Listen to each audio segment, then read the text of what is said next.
In 1940, Admiral King put a letter out that said, hey, we have taught our ship captains to wait for us to tell them what to do, where to do, when to do it, why to do it, and how to do it. And there's a war coming with Japan that we can't win if we let them operate that way. And so we gradually raised approval levels up to where guys got used to chariot directs, to where you got to the point that with the ROE in place over Syria and there's an Iranian drone that's going to positioning to attack, I'm going to wait for chariot directs.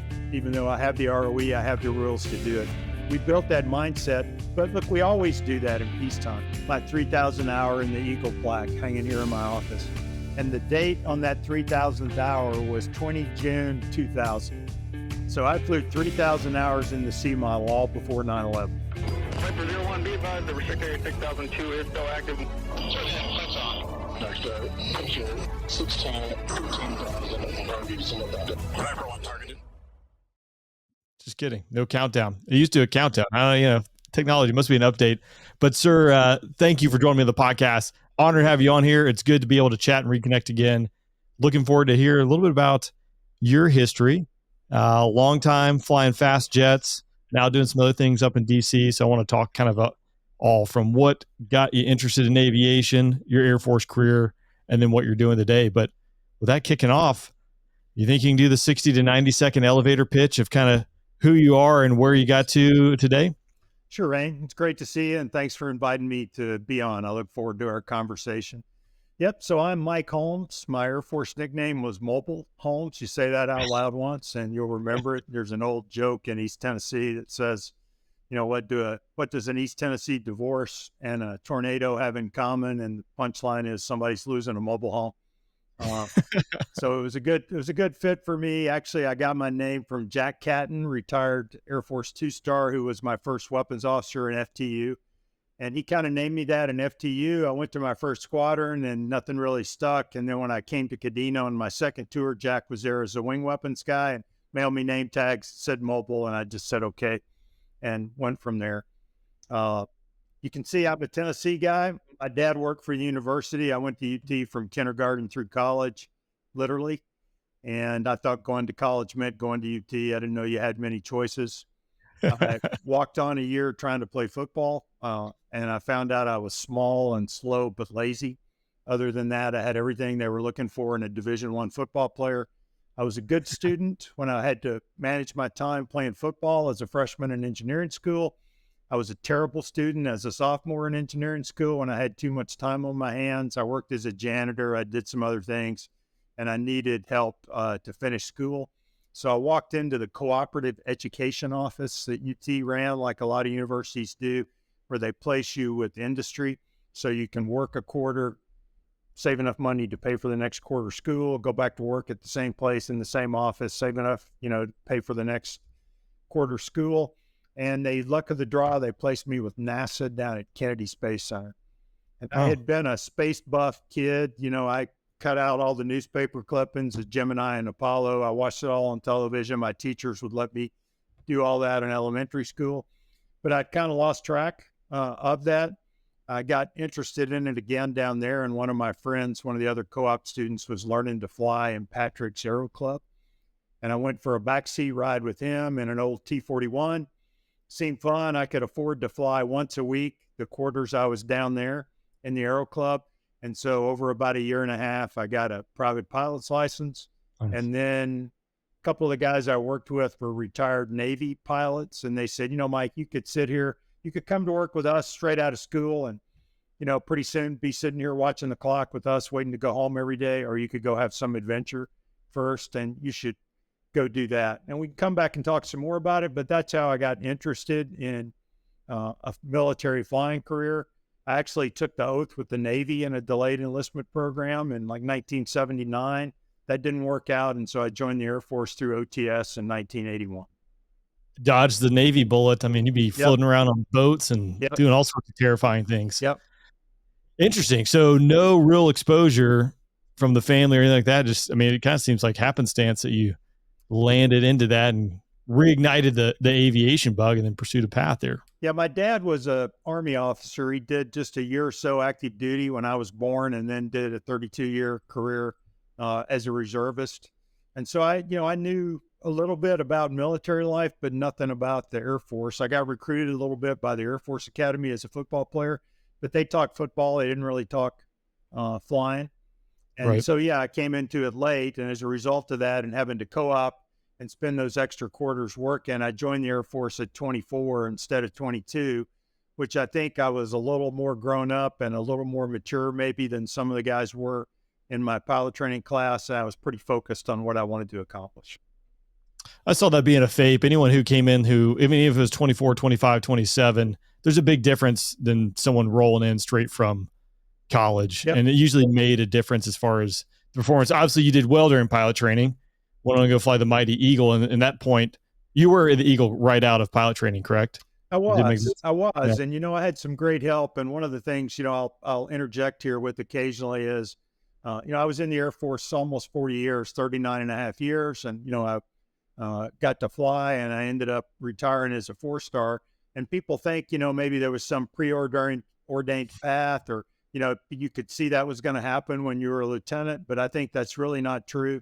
I think at every step along the way, there was somebody who took a risk to give me a chance, to prove what I could do, from the recruiter that helped me get into the Air Force with a vision waiver in one eye that was 20/25, to my T-37 flight commander who, when I was running up against the borders of being airsick, called me in and asked me if I still wanted to keep doing it. Said it must be rough.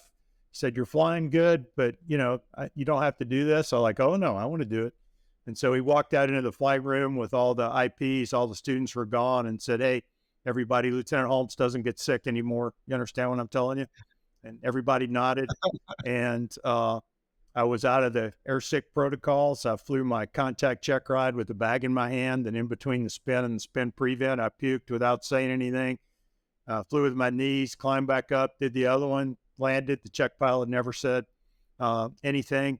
And, it went away after that when I quit worrying about it. What do you think, or can you pin it to something where people are willing to help you out? Because I think my career is a testament to that. I've had a lot of people who've looked out for me and helped me out along the way. And those stories you just mentioned in pilot training, I jump back to being a FAPE. There's a difference. There's some people, there's always been people that struggle going through pilot training, hands down. But for me, if I was going to answer, it's like almost like an attitude and the way someone carried themselves. You can tell if someone's passionate and they're willing to put in the work to get through it, versus if they're getting beat down and they're not putting forth that effort. It's a lot tougher to give that person, an extra bit of help. Is there something you think you could pin that to? Well, I think you're right. We tend to love people that have a burning desire to do the same things we do. And you just got to be careful that you don't end up only helping people that look like you, but search out the people that have that burning desire, no matter where they came from or what they look like, or, what their mom and dad did or what their race or sex is. And I had certainly had people do that for me. When I came back to Columbus 20 years later as the ops group commander, I had to interview everybody who was being eliminated or was quitting. And, you could tell a difference most of the time. By the time people got to me, it was a relief to them when I told them they didn't have to go anymore. And those guys didn't need somebody to intervene for them. And a lot of the people that had that burning desire never made it to see me because somebody gave them help, spent extra time teaching them, spent extra time working with them, gave them the opportunity to catch up and get better. And I think we like people that have a burning desire to do what, we want to do. What were those early years in the Air Force like? 1980s, different time period than my stint, active duty. Yeah. And then obviously you're still around when I'm on active duty because you're quite a long career. But can you kind of talk to me what those early years were like? Yeah, it was a great time to arrive in a fighter squadron. So, after IFF, pilot training, IFF, one of the things was there were no training breaks. So I finished OTS on, like a Friday, and 2 weeks later I started pilot training. I finished pilot training on a Friday, and the next Monday I started IFF at Holloman. I had 2 days to get there. I finished IFF and had about a week off and started FTU. I went to these 2 survival schools, and so I made it to my first squadron as Second Lieutenant Holmes, and I was mission ready and at my second red flag when I pinned on first lieutenant. So one of the changes was there were no training delays, and you could just bang right through the training courses.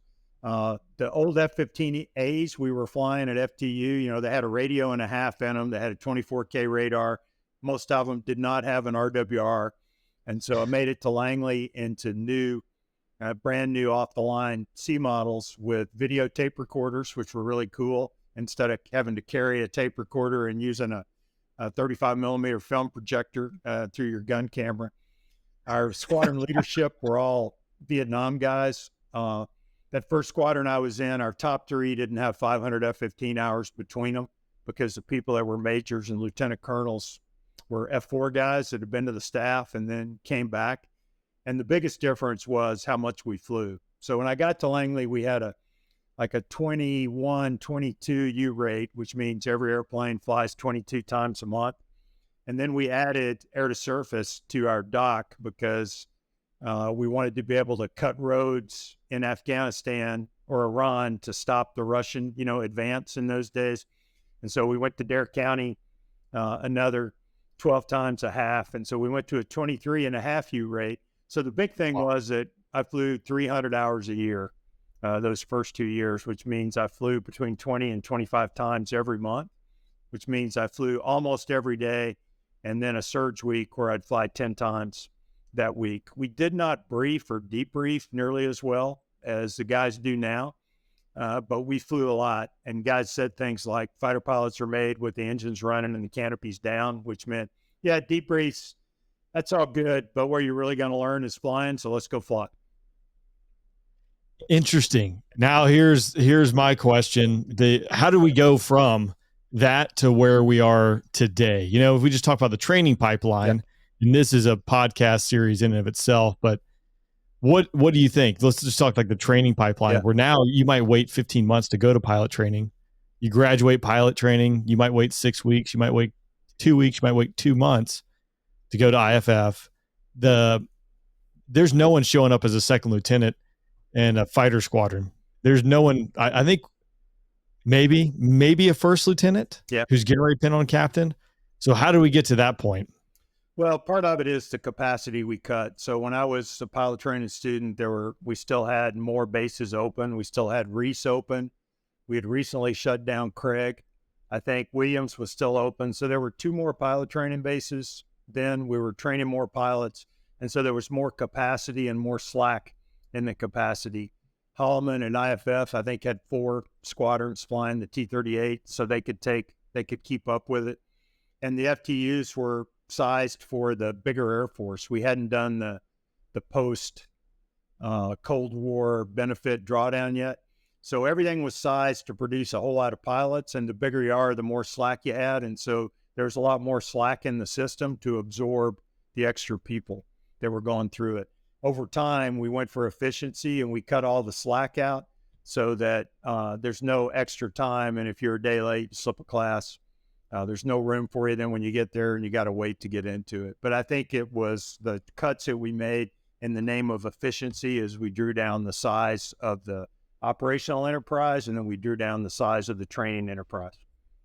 So I know your last stint as the Air Combat Commander. I remember you speaking about this specifically, like absorption capability. So fighter pilot production rates, fighter pilot retention. Yeah. That was all some hot topics. But one aspect of that was the absorption. And correct me if I'm wrong, but the initial game plan to create more fighter pilots was surging at Seymour Johnson. And they surged for a little bit and kind of broke their backs and said, we can't do any more. And then turned to the Viper because there's guard reserve bases. There's a little bit more absorption capability in the Viper to a certain extent. What was your thinking, or how do you feel like it went / where we are today? Is it green? Is it healthy? What's your take on it? What kept you up at night? Yeah, no, I don't think we got there. And, there's several things we can talk about here, but one of them is, one of the things I realized is that, you can talk about a pilot shortage. You can talk about a fighter pilot shortage. What we really had was an experienced fighter pilot shortage. And where that really was worst was in the F-16. So anything that was hard or was a problem or was difficult or was trouble in the fighter community, it was worse in the F-16. And the root cause was you had 3 CONUS active duty fighter squadrons trying to support 8 overseas with a remote tour built in. So there's no life for guys. And the CONUS 3 squadrons were really just an MQT machine and an experiencing machine so they could send guys overseas. The FTUs were trying to keep up with that demand. And so the root cause of that problem was, most of our problems, since half of the pilots in ACC, half of the CAF fighter pilots were F-16 pilots, the real problems were in the F-16 fleet. And because we had problems there, we had problems everywhere. If you went to the A-10, the F-15C, the F-15E, things weren't in nearly as bad a shape in absorption. And, I went to Shaw right after I took command, and they were ready, and they wanted to show me their letter of X's, and they wanted to show me the grind they were under trying to produce students and the limited number of IPs. And, I looked at it, and I pulled out a letter of X's from that squadron that I was in the 80s, and they had more IPs in the squadron than any squadron I was ever in prior to 9/11. But we had a little different, model then. Part of it is we flew a whole lot, and so we could experience guys faster. But the squadrons I was in had maybe, 4 or 5 instructor pilots. And the ones they were showing me at Shaw had, 6 or 7, but that wasn't enough to keep up with the load where they were. So we tried to convince people to move Kunsan to Kadena, to do some other things. We weren't successful in doing that, but ultimately I think it's going to require some changes in the F-16 basing ratio. If you're going to fix the F-16, and you have to fix the F-16 to fix the CAF. Part of the reason that we wanted to work hard to try to get op squadrons into Tyndall after the hurricane down there was so we wouldn't build the F-35 Enterprise the same way. We had 3 op squadrons at Hill, and we wanted to go ahead and add 3 down at Tyndall so that we'd have a machine of 6 squadrons in CONUS to produce people to go to the overseas squadrons and eventually the guard squadrons. Yes, and I imagine the politics of it, once you get 3 squadrons into Tyndall, then at a congressional level, like they're there, and it becomes very difficult for Congress to say shut it. And I'm, again, watching it at my level, like where they're talking about, hey, get rid of, what was it? Basically the F-22s that were at Tyndall in the B course that would cost more to upgrade. But, when the NDA has that in there and then Congress says, no, you're not retiring them, it's that kind of battle that goes on. So if you're able to get the foothold in there, that's the objective. Yeah, and I think you have to work with communities. You have to work with your CODELs. I think their CODELs understood that, hey, the F-22 wasn't going to be there forever, even if they keep those airplanes, which are scheduled to move to Langley now and move the FTU up there. But that by, buying into the F-35, they'd be buying into a long-term future for Tyndall. And so, you don't want to start building your plans and your programs. My last 2 jobs in the Air Force, the last one, as you said, was as the Air Combat Command Commander. The one before that was 3 years building the Air Force's program that turns into the budget for 3 years. And you don't want to start building a program or a budget based on political implications, because if you do, you have nothing to argue with or for when you go across the street to the Hill. You just become political like everybody else. But you do need to understand the context and where they're going to go, and one of the games you play is what you leave out of the budget is just as important as what you put into it, because you can maybe get other people's money to pay for some of the things you leave out. So you try to figure you get the most money you can to achieve the goals you need, because the Air Force doesn't get enough money to meet all the things that COCOMs want it to do. And so you try to leave a few things out that you think OSD will pay for out of their holdback money, and then a few things that you think Congress will pay for on top of the budget. How do you think things are like 2023 now, as we sit here and record this, when we talk fighter pilot retention? I know you've been removed from it, but now it'd be kind of good to get your perspective, because your experience. Where do you think we are? Where do you think our experience level?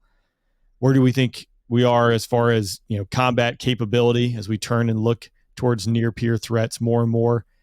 How do you feel about things? Well, I think our guys are capable, and I think squadrons work hard, and I think they're still, the most capable aviators out there, but they're not as good as they want to be, and they don't get the opportunities to train that we would like them to have. We don't have the realistic threat that we'd like to train against. We don't have the simulator environment that we would like to have, and we're not flying enough on a daily basis. But, when I'd go down and talk to squadrons at Shaw and at Seymour and at other places, they'd say, hey, look, sir, with mission planning, briefing, execution, and debriefing, really about 3 events a week is all I can handle to do the way I've learned how to do it. So we tried to pivot toward, hey, let's talk about getting 12 events a month between flying and sims. And if it's the traditional bad weather months, and maybe you'll get a few more of those in the sim. If it's good flying weather, long flying days, you get more of it in flight. And then accept the fact that to do the training you need to search probably, once a month, whether that's just turning 2 sorties through the hot pits or whether that's flying multiple times and, getting 3 in a day, and realize that you won't get as much brief and debrief on those days, but you'll get reps in the airplane that you weren't getting. So I don't think guys are training as much as they would like to. I don't think they're training as much as their leadership would like them to. And we can talk around this a little bit and some of the whys if you'd like. Yeah, absolutely. It is actually interesting having you on here. So General O'Malley Maestro, who's our wing commander when I was down there, and I know you were his boss. The piece is actually interesting with this is we've talked about him on the podcast a couple times. He actually called Uncle, and I don't know the dynamics between you and him and, how it went down with our flying hour program at Shaw, but that's a good example. I do remember there's one month in the month of July, I guess this would have been 2015, 2016, right before I did demo. I think I flew 25 times. It was too much, right? Like you never want to say that, but you're just churning out. You're just surviving. JFIS start to go out there and fly. You're not briefing. You're not debriefing like you really should. And there's a balance to that. But I think he was one of the first wing commander. I mean, he was the 3rd wing commander I had at Shaw, and he was the first one that I at least had that discussion of, hey, we got to throttle it back. We're breaking the pilots. We're breaking the jets. You talked about that a little bit. I would. So part of what that Air Force I joined in 1983 when I got to my first op squadron, we were flying at that rate, but it took 5 years to get there. When Gerald Creech, who was still the TAC commander at the time, when he took over, the bottom had fallen out to the point that they were flying about as small an amount as guys are now. So airplanes and pilots were flying 7 or 8 hours a month. And Gerald Creech came in and did several things to try to teach units how to fly again. We started down the path of doing a lot of those same things in 2017, and we're making progress. Shaw was actually up to where they were flying their RAP more months than not, and we're working toward, having better trained crews until COVID came in and we had to go to split maintenance crews and do some things.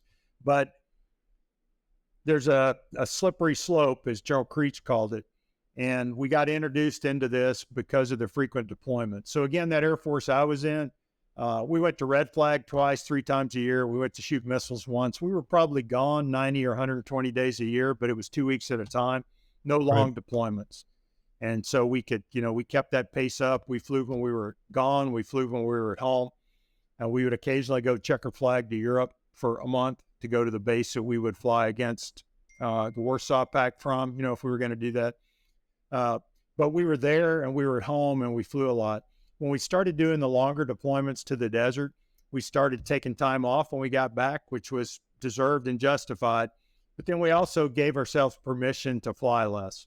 And we started, flying only 2-go days. We started doing 1-go Fridays. We went back and back and back, and we kind of forgot the techniques that it takes to schedule maintenance and train maintainers to be able to generate those sorties. As a squadron commander, the 27th Fighter Squadron, so, 20 years later, we worked hard ops and maintenance to where we flew 327 sorties in 3 days, 100 plus a day for 3 days. But the way we did it was by the time-honored focus on scheduling airplanes so that you were putting the right maintainers on them at the right time to get the work done that you needed to do to keep them ready, and training maintainers, training 5-level maintainers to be able to support and sustain that, And at the end of that 3 days, our jets, I had 2 broken jets for CGBs that had burned up from all the hot pit refueling, but the jets were in good shape. Jets like to fly. Over That's right. time, we gave ourselves permission to fly less, and we let our days fill up with other things that we didn't used to do when we were flying 25 times a month. So there is a trade-off between the quality of brief and debrief and flying. 25 is probably not the right answer, but 8 is not the right answer. And somewhere in there, I think around, 12 to 16 events a month is about the right answer for the 4th gen and 5th gen airplanes and the complexity that they pose that we're flying now. The maintenance piece of it, I wholeheartedly agree. Doing the demo piece was nice, having the maintenance team dedicated your jets. Now, while you did rely on support, you really could get in, and again, it's just 3 jets, but there's a lot of work to be done with those, but you can get into the rhythm with it. Getting ops and maintenance to play nice, right? Maintenance is typically graded on metrics of producing jets, and things are broken. There's a lot more that goes into that. But if the jet's not flying, the jet's not broke, right? And that, again, in simplistic terms, but when it goes fly, the chance of it breaking and red, turning a PowerPoint slide red, that's always a potential issue. There have been times probably during your career where ops and maintenance are tied together in the same one. I saw it on the deployment. I thought it was very efficient because everyone is focused on the mission at hand, and you weren't competing for different objectives, whether it be to green up the number on the PowerPoint slide for maintenance or produce the number of sorties for ops. And yeah, that is a simplistic way of looking at it. But did you see, a benefit to one way or the other, or is it possible to blend those two? Well, when I came in, we were, we were separate. The AMU and the ops unit were separate. There was a AMXS, the AMU OIC in my first squadron. The second half, when we got an outstanding on ORI, was Lieutenant Judy Fetter, who ended up being General Judy Fetter years later. And she was top notch. She came in, she interviewed all her NCOs. We had an ORI coming. She got rid of the ones that she didn't think were on board with what she wanted. They focused during that ORI. I actually had a boil on my neck where I got infected from poopy suits because of the poopy suit flying we had to do at Langley. And so I wasn't available to fly for 2 or 3 of the days. And so I was a ramp rat in Kim gear riding with Judy or with her assistant. And we had a great relationship. We cranked out sorties, ops, and maintenance. But again, we had brand new airplanes. The parts were there on the flight line. If you needed a radar part, it was in the truck. You didn't have to. Now, if you need a radar part, it's a Cadena, and you got to wait for it to get there. Then when I was a captain when General McPeak reorganized at the very end of my, first 3 flying tours, I started watching squadron commanders struggle to learn maintenance when we put them together. And it was a tough process. There was a lot of learning to be done. I went to school and staff. When I came back, I was an ADO and an OPSO. And as an ops officer, I was really fortunate to have 2 outstanding teachers and an objective fighter squadron that had ops and maintenance together. A guy named Jerry Johnson, captain becoming major, was the squadron maintenance officer, and a great chief, Olaf Kasperson, was his chief. And we sat down, across the table from each other and decided we might not always agree, but we're always going to trust each other and believe that we were coming from a position of, the best for everybody. We built a great relationship. We learned how to do those things together. And so by the time I moved across the street to be a squadron commander, I felt like I had a pretty good understanding of what it took to generate sorties. And I wasn't shy about critiquing my maintenance guys. The last thing I did every day before I went home was go ride the fly line with the prod super, the night prod super, and see how we were looking for the next day. Talk about jets and which jets were unscheduled and how many were broken and do we want to add, and work through that. You can add jets, but if you fly all your airplanes till they're broken, you can be pretty sure that they'll all be broken eventually. There's a middle ground there. And then the first thing I would do every morning when I got there at 6 was get in the truck with that same prod super who had been there all night and see how we did at fixing airplanes and decide what we were going to do. And I became a real strong believer in that you always want to have spares if you're doing CT flying, because if you don't have spares, the jets decide which lines are effective and which ones aren't. If you do have spares, you can make sure you get that flug ride or MQT ride or IPUG ride off that you have to get so the rest of the week's schedule will work. And so there's a learning process. As an ops group commander, I felt pretty comfortable with contract maintenance at Columbus. We took some steps back to get them healthy so that we could fly more. and then as a wing commander twice at Seymour. Without that experience, I don't think I would have felt comfortable coaching maintenance group commanders, both at Seymour and at Bagram, and being able to decide when a squadron could handle more and when they needed to step back. So I'm a big believer in teaching maintenance to future commanders early. My chief, Deb Musselman, when I was a squadron commander, a fantastic chief, she was one of the first women to be an F-15 crew chief in 1972, I think, and she was around as my maintenance chief. You know, if you ask her, she'd say, well, you know, sir, I'd just soon teach you now when you're a lieutenant colonel instead of waiting till you're a wing commander to try to Right. Explain it to you. So, you know, we did the experiment in Mountain Home to go back and work through that. And then at Shaw, they did another experiment, which was part of the problem is that we organized our AMXSs into great big 1,000-people units with a commander who spends all their time doing separation packages on the 10% of their airmen that are not ready to be in the Air Force. And then we put the junior ranking, least experienced maintainers down in the AMU, and you get predictable results. We wanted to flip that. And so we wanted to push the authority and responsibility.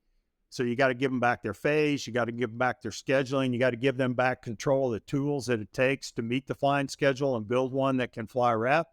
And then you got to push more experienced officers down there. So the maintenance group commander at Shaw said, hey, sir, I'd like to try something a little different. What I'm going to do is split the AMXS up into 3 separate squadrons, into generation squadrons. I'm going to push captains and majors down into those squadrons. So now we'll have a partnership between the OPSO, a lieutenant colonel or a major, and this maintenance officer or major. It won't be driven by this power imbalance to where the lieutenant's, you know, going to say yes no matter what, even if they don't agree, and then go to the group commander to get them to turn it around and intervene. You need to have a partnership that are close enough to the same rank where they can interact with each other and trust with each other. And, you know, they proved at Shaw that model works too. If I had my pick, I'd still have ops and maintenance together in one squadron, because I think that's the way you're going to war. I think that's the way you're going to do ACE. I think you need to build the relationships and the expertise in training instead of shifting to a different structure when you go down range. And, you know, it comes back and forth. If you go look at the history of the Air Force, about every 20, 25 years, we reorganize maintenance between decentralized and control of the fighter squadron and centralized. You know, Joe Creech believed that centralization at the wing level was morally wrong. He thought that's what communists did, and we were fighting communists. He thought Americans did best when you gave them the tools they needed to accomplish a mission that they clearly understood, and then you put them in competition with each other to see who was best, which is how you ended up with sortie boards, comparing squadrons, and all those things. And, you know, I think Joe Creech understood Americans and understood what makes us tick, which in general is autonomy and competition. That's the piece, the autonomy and competition. Again, I've said it. I was very fortunate with the bosses I had to, up including you. When doing demo, I had a lot of autonomy to go out there and do and make decisions at, an 04 level, which is not always the case. And so, like my example, I don't know what the solution is for this, and not saying this is a systemic problem, but there are these stories that exist. So, for instance, I would go with the maintainers, get out of the shop, and I watched like their tool turn in. This is at the end of the day after doing, 11, 12 hours. Yep. And while tool accountability is critical, I would watch the tool turn in and checkout process, and it would take an hour to turn in their tools. And you're like, and you count the number of maintainers in that room. So you're like, all right, there's 40 of them right here that I'm seeing. There's probably another 40 that are going to be showing up, and we're going to do this 3 times a day. How many man hours is that a year? It's those type things where I'm making an assumption that there is it's a risk mitigation, it's a comfort level, it's a leadership piece, somewhere in the middle where we hear like innovate or die, accelerate change, but somewhere it gets capped off where those decisions were, an 04 and 05. And I'll actually ask this to you. I always said, you put a group commander or wing commander at Shaw who has a quarter of the nation's seed capability, but the amount of regulations and red tape that even they have to go through. And here's the example of like putting like in demo, non-combat related, but to put someone in the back seat requires it to go all the way up the chain. So do you think does that come out of like the Cold War era where we were a big Air Force and a lot of regulations? How does that exist? There's some of it is do that, but I think what we live with. So, there are certainly parts of it that are written in blood, as people say, right? There are lessons learned the hard way, but that doesn't mean you have to poke people in the eye while you're doing them. So you can have an efficient tool issue and check-in process. You got to dedicate the manpower to it, and you got to make sure people understand what their goal is, which is to get that shift in and out by, a certain amount of time, and you're going to grade them on it. It's, again, here's your mission, here's your standard, you're in competition with each other, and let's figure out how to do it. I think as much as maybe that old days have to do with it, it's more about this war that we fought for 20 years, where it was a political war that used military tools as part of it. And we became convinced that the downside of having something go wrong had global political implications. And we would rather pass up the opportunities that an autonomous crew or an autonomous organization might gain by acting on their initiative to avoid that one big mistake that would end up on the front page of the New York Times or might turn 100 people against us, in the little province in Afghanistan. And so we gradually raised approval levels up to where guys got used to chariot directs, to where you got to the point Right. that with the ROE in place over Syria and there's an Iranian drone that's going to positioning to attack, I'm going to wait for chariot directs. Even though I have the ROE, I have the rules to do it. We built that mindset, but look, we always do that in peacetime. You may have heard me talk about the letters from Admiral King that I used with our squadron commanders. In 1940, Admiral King put a letter out that said, hey, we have taught our ship captains to wait for us to tell them what to do, where to do, when to do it, why to do it, and how to do it.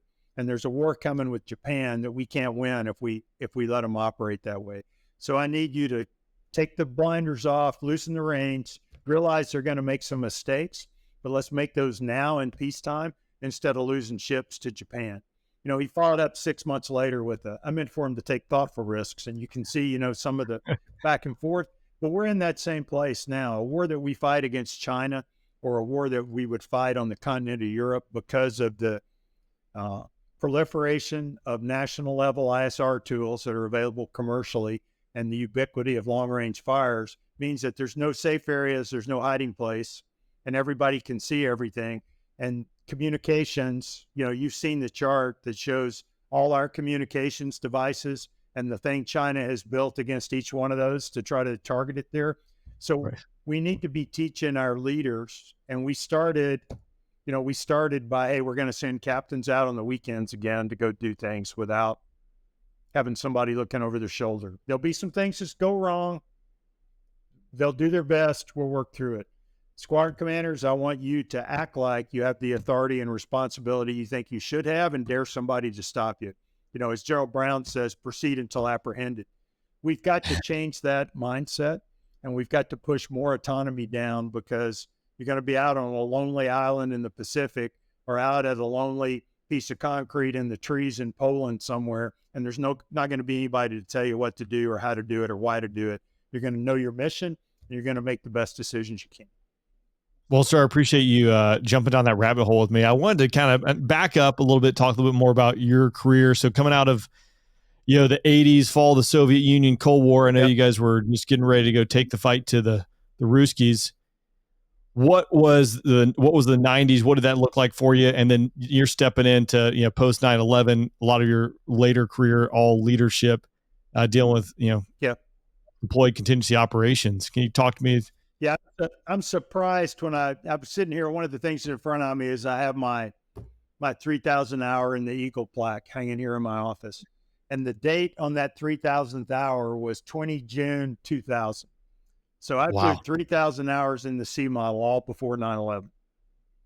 That's impressive. In that world that we talked about. And it was fly, teach.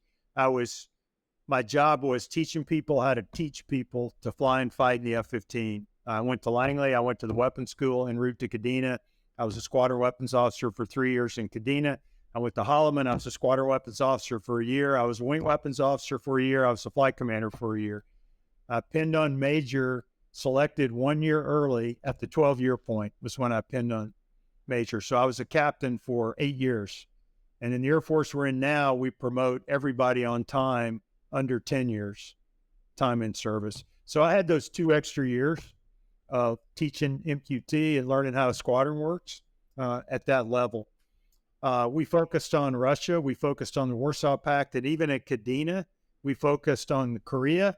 But then we focused on fighting Russia in the Far East Military District out in, Kamchatka and up in the Urals and those places. Some crazy stuff and some crazy mission rehearsals that we did. And then we were still going checkered flag to Europe if you were a CONUS-based squadron. And I made several trips to the Netherlands, to Schusterberg and Hills Ryan, which were the bases that we would fly out of. We'd spend a 5-day exercise living in a hardened ops decon, and every time we came in and taking a shower and actually doing the things that we, talk about doing. Then when the wall fell, we kept flying. We started shifting our focus toward the Middle East, and we had the Rapid Deployment Force, which was focused on fighting Russia in Iran and Afghanistan if Russia decided to move. The thought was that Russia would move to try to get a warm water port, and that they would take the airfields they were building in Afghanistan and then move into Iran and try to take Iran's oil fields and a warm water port. And so we had a mission to be able to rapidly deploy and do that. And then, focus shifted. We were still doing a little bit of everything until 9/11. And then post 9/11, was focused on Homeland Defense. And then we had done the rotational deployments to the Middle East for the no-fly zone prior to that. And I spent most of my time in the 90s doing that, going back and forth to Al-Karj, to Prince Sultan in C-model squadrons from Langley and 3 different squadrons, going back and forth to do that. And as my wife would say, you're ADO in one squadron and you get back from a deployment and they move you to be the OPSO in the other squadron and they're deploying in 3 months. Yeah. And then, you come back from your second deployment with them as the OPSO and they move you to be a squadron commander, and that squadron's deploying in a week in my case. And so you got your extra times in it. Those started off as 45-day deployments. They stretched out to 90-day deployments. And then we got up to where we were with 6-month deployments, with the determination being that it was better if you were going to be deployed, 1 or 2 out every 5 days. It was better to have a year at home to try to bring in MQT and flug and build readiness than to try to go for 3 months every year. Were you guys able to do any training while you were over there? Was there any CT, or is it all caps? There was. Prior to 9/11, there was CT. We were doing no-fly zone, and we would take 18 jets. So we had to have 6.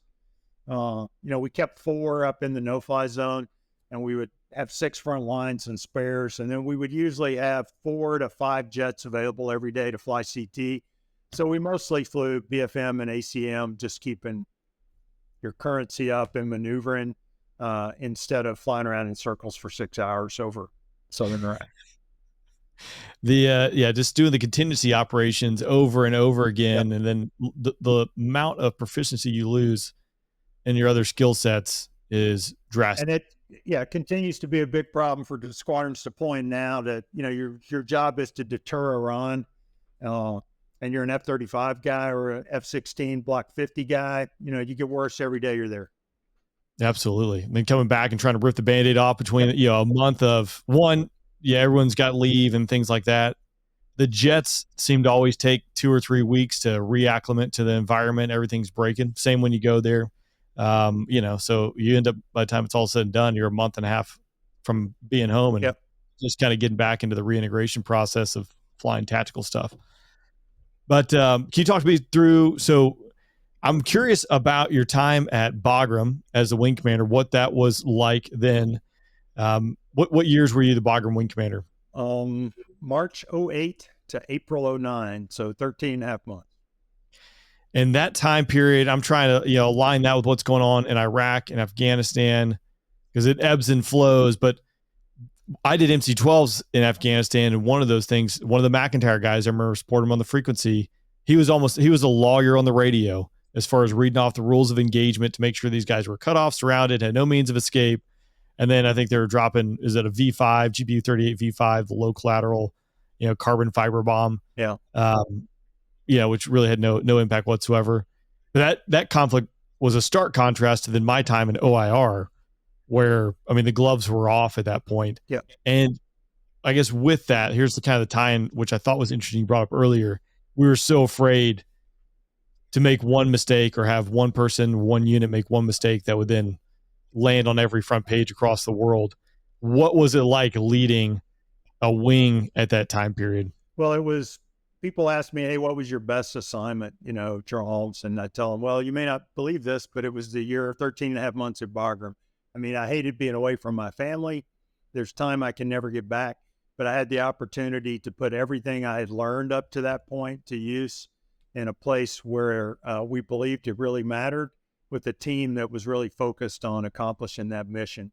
So at Bagram, the 82nd and then the 101st had been given RC East, and they were transitioning in late 2008 from RC East and 101st running the whole war across Afghanistan to splitting up into 4 RCs and bringing in another US RC down in the Kandahar area. So we flew mostly in North Afghanistan, except on weekends because NATO didn't fly weekends. So on the weekends, we would go down to Kandahar and pick up some extra lines and do that. But we covered the whole country.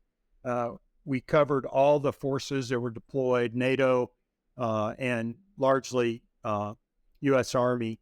The Marines came in a little later, and then we did the build-up and the preparation. So we were building up for the surge in Afghanistan. We had a group at Kandahar. We laid the groundwork for them to become a wing, and shortly after I left, they became a wing. At Kandahar, we moved the A-10s down there. So in most of my time at Bagram, we had a squadron of Strike Eagles, and at one point, I think we had 28 Strike Eagles there. We had a squadron of A-10s, and we got up to 24 A-10s there.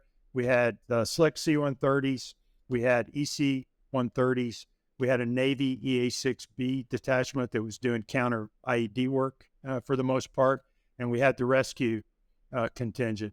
And then down at Kandahar, we were flying Bacon and RPAs and H-860s. And then as the country moved down into the Southwest and the Marines came in, we had to pick up that extra rescue mission. So we brought in additional rescue forces and pushed that envelope out all the way into the Southwest corner. And it was a year of transition, and we dropped a lot of bombs. Probably 40% of our flying was in support of National Mission forces, most of that at night, and then some in the daytime. And then the rest was CAS for traditional forces. And, one of the differences between in Afghanistan and Iraq was in Iraq, you had roads. In Iraq, if a unit got in trouble, you could drive to help them. In Afghanistan, you couldn't. Units were out there, and it would be hours, maybe days, before anybody could get to them. And so you really relied on air power as armed overwatch for those units to be able to keep them alive. And, you've probably been to Bagram, and as you step out of the fighter ops, there's a sign in there that says, the only thing that matters today is an 18-year-old with a rifle that we would slap on the way out. And, that hasn't always been what we had trained for. But while we were there, everybody in that wing, that's what we were focused on, was trying to keep our American forces and our coalition forces alive against people on the ground that were trying to kill them. We also had provincial reconstruction teams, I think 6 of those, and they were either half Army and half Air Force, or half Army and half Navy, usually commanded by a sailor or an airman with a Army S-3. And they were out trying to do hydroelectric power or solar power projects, build schools, and do those things. They were made up of people from all across the Air Force.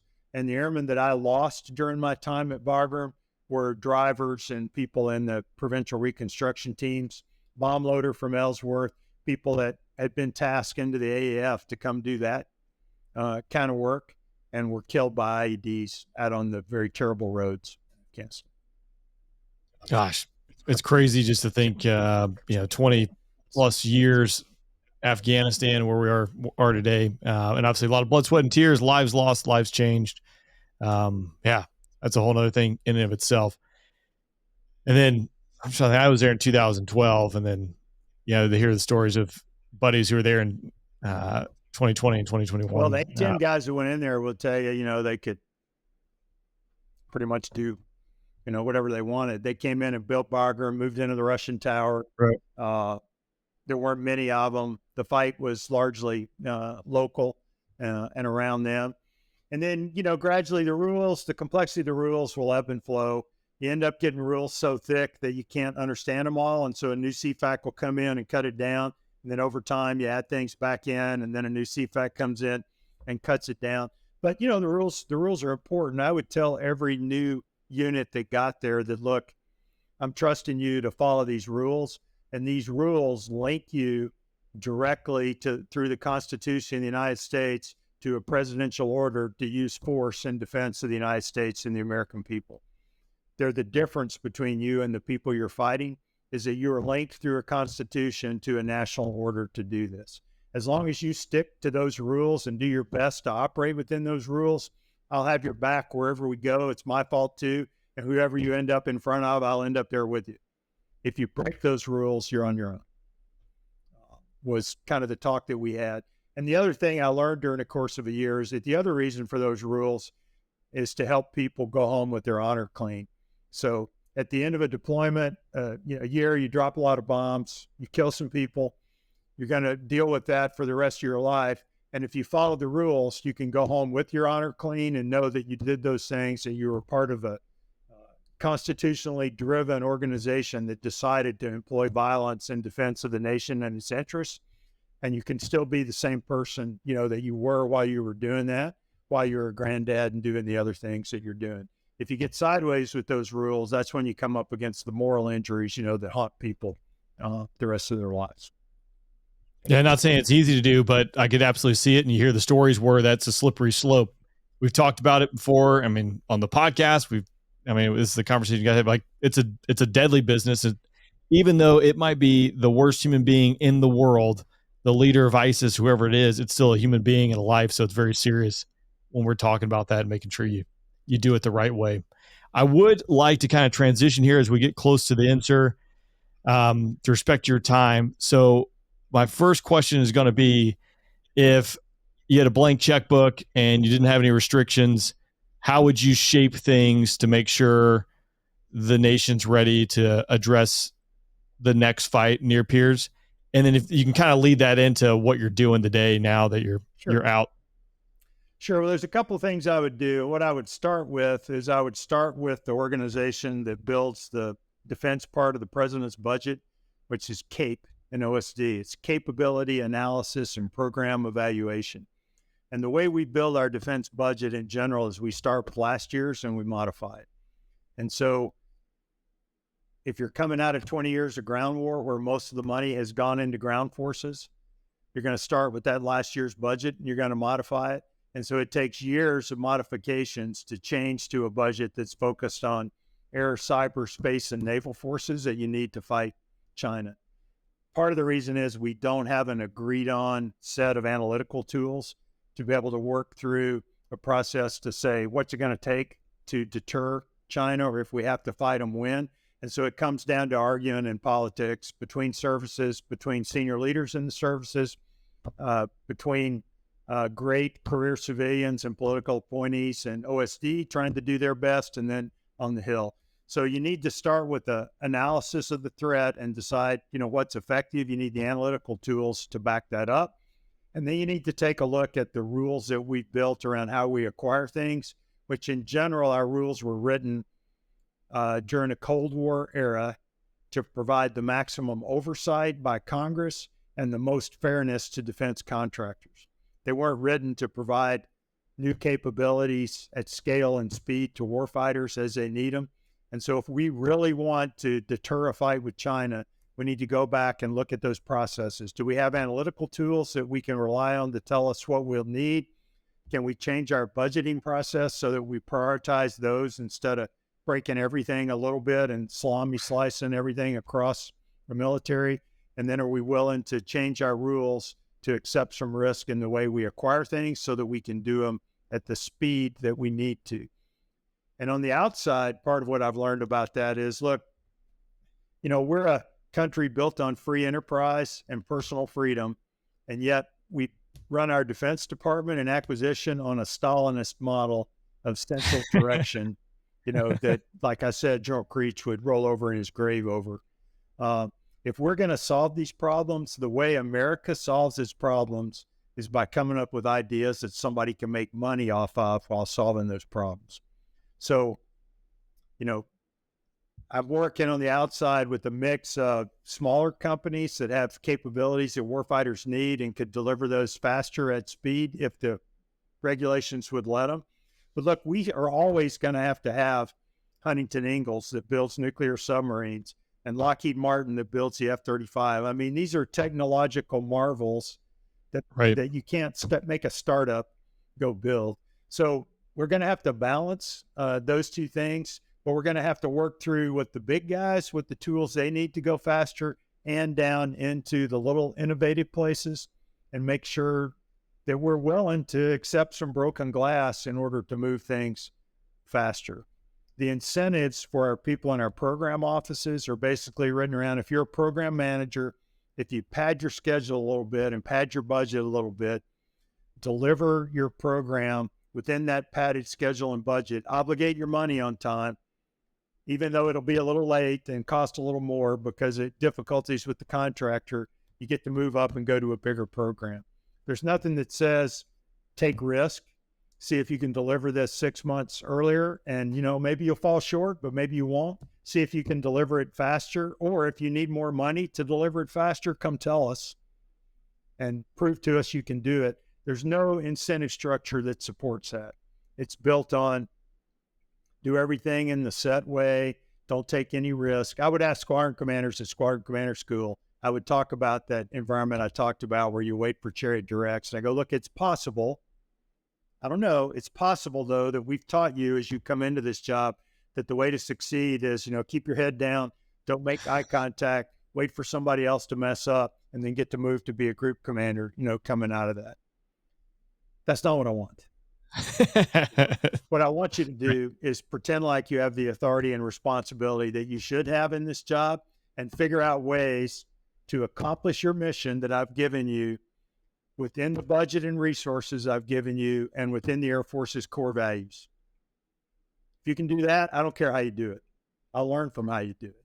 And there's a left and right limit, that any reasonable person could operate in. And as long as you stay within that and do those things, I'm good. If you get outside of those left or right limits, then, we'll have a talk and we'll try to teach you to come back in. And if we can't, I'll get another squadron commander. But there's a lot of room here to operate. So now today, what does a day in the life of look like for retired General Holmes? Well, my joke is I have 10 jobs, 3 of them don't pay, and I spend half my time on those 3, and it's not too far from the truth. So retired 4-star, you spend 6 weeks thinking nobody will ever call you. And then at the end of 6 months, you've said yes to more things than you should have. Your wife's mad at you, and you're trying to, figure out how to work your calendar and thinking about hiring an exec to get everything done. So I'm very fortunate to work at the Roosevelt Group, which is a government relations strategy firm in D.C. that they represented several of our Air Combat Command military communities. They represent about 20 defense communities around the country. And then about 20 to, at any given time, 30 or 40 companies that range from small startups that are trying to make their way into the defense business to big companies like Google is our biggest client. And we try to help them understand the system and the barriers that are in the system that I talked about and how to navigate that to get tools to people that need them. We have a quote on our wall from Teddy Roosevelt that says, the greatest pleasure in life is to work hard on something that's worth doing. We have about 10 full-time employees, and then we have a stable of, about 60 retired general officers and SESs that work as contractors that can bring the expertise we need. And like me, they're doing it because they still want to help warfighters. They still want to get tools to the people that are still serving.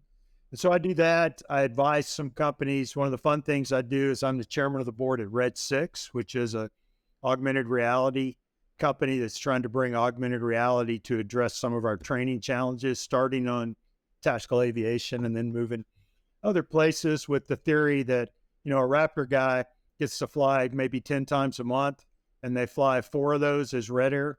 What if a Raptor guy could fly all 10 of those blue air, and we could put an augmented reality version of his adversaries so that if constructive avionics, his missile doesn't work and these missiles defeated and somebody lives to the merge, he has an augmented reality, 3-dimensional AI-driven adversary that he can have to react against if he makes a mistake and somebody lives to the merge and work through that. A couple other companies that I work with. And then on the nonprofit side, I'm a member of the Air Force Studies Board at the National Academies of Art Sciences and Engineering. We work basically for the Vice Chief of the Air Force. He'll give some problems down, and we will spend, some time with experts trying to think through that and send some advice back to the Vice Chief. I'm on the board of a group that tries to limit suicide among military and veterans called One More Day. And we try to bring proven, data demonstrated tools to the suicide challenge. We try to move beyond 22 push-ups a day for 22 days to what actually works and what can we do to help communities fund and resource and use those tools. And then I'm the chairman of the Air Force Historical Foundation, which, is dedicated to trying to preserve our past so we can learn from it as we go into the future. Just a few things. Well, it's funny. You mentioned Red 6 Bond. He was actually one of the first guys I had on the podcast. It was episode 007, if you will. Yep. Very appropriate. But seeing some of the stuff he's doing out there, it's pretty cool. I've seen on social media, seeing some augmented reality of him merging with a flanker or whatever it might be out there that day is pretty wild. So I think he and I are he's going to come back on the podcast and talk about some of the updates. No, I've flown the Berkut several times. I've seen the technology. I've hit the I believe button. The first time I went, it was a box, 3-dimensional box in space, and we flew around it and it moved, changed the way it should. We flew through it. It changed the way we should. Then you go rejoin on a KC-46 and you can move around it. You can see the lights change. Then you put a J-20 out in a, 4G turn, and you go out and you can demonstrate this is what inside the circle looks like. This is what outside the circle looks like. You can fly formation with a T6. There's a whole lot of things we can do, I think, to get more bang for the buck out of our training dollars. We'll be out at WEPTAC next week trying to do some more demos for Air Force senior leaders. We have some contracts with the Air Force, and our goal is to move forward through the process and all those barriers to become a program of record so that we can start to scale it and get the benefits out to airmen and help them train better. It would be cool. I've only seen it. My son has a PlayStation. He's got the Ace Combat.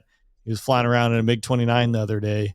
But you put in 1G standing in the living room, it's pretty immersive. I can only imagine if you could get it to the point like that in the jet where it's that immersive and that real would be pretty awesome. So with that, sir, so here's the transition out of there, and then I can free you up.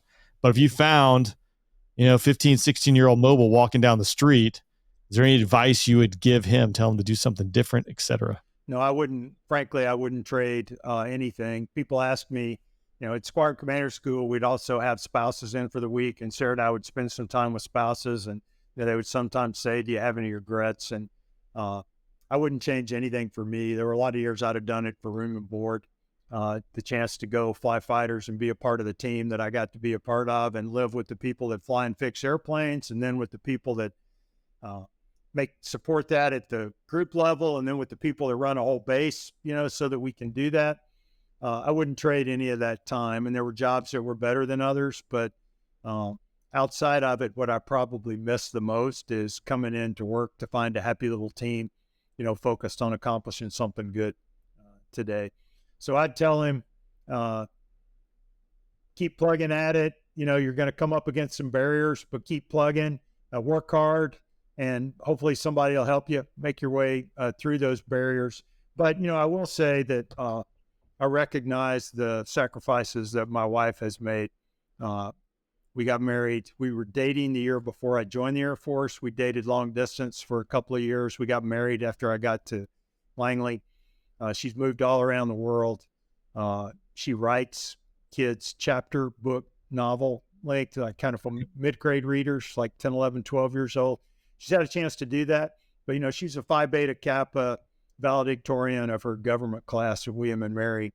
And she gave her life to support our country, dedicated her life to it, just like I did. And there are times that I wish I had been more understanding of that, and I had worked harder to, limit those sacrifices on her. For my kids, I think it's great for them. My oldest daughter has a physics PhD and is a scientist at the National Lab in Los Alamos. Her little brother is a F-16 pilot in the DC Guard, defending the National Capital Region. I think they were well prepared for life. They were mature. They were ready for the challenges they face in college and in employment. Post-retirement, I've gone from 0 to 5 granddaughters in 2 years, which is great. But no, I wouldn't trade any of it. I would tell him, keep plugging. It's worth it. Oh, that's awesome. And it is the spouses who have the toughest job, because while you're out deployed and you're working out and eating and sleeping, the dishwasher's broken, the kids are sick, the tires are flat, the air conditioner breaks. Yeah, everything happens while you're gone. Yeah, and then we're moving for your job again. Yes. So and you work a job, you work a community, you have a home that you fit into, and then we're moving. Yeah. Hey, thanks. So the spouses, they don't get enough credit, but they make it all happen because they got not the raw deal, right? But they have a tough deal at times. So, sir, thank you for joining me on the podcast. Thanks for taking the time and sharing your story. I really enjoyed it. Thanks, Rain. It's a pleasure to see you. I'm proud of you and all that you've done inside and outside the Air Force. Best to everybody tuning in, and I hope I'll see you again sometime. Thanks, sir.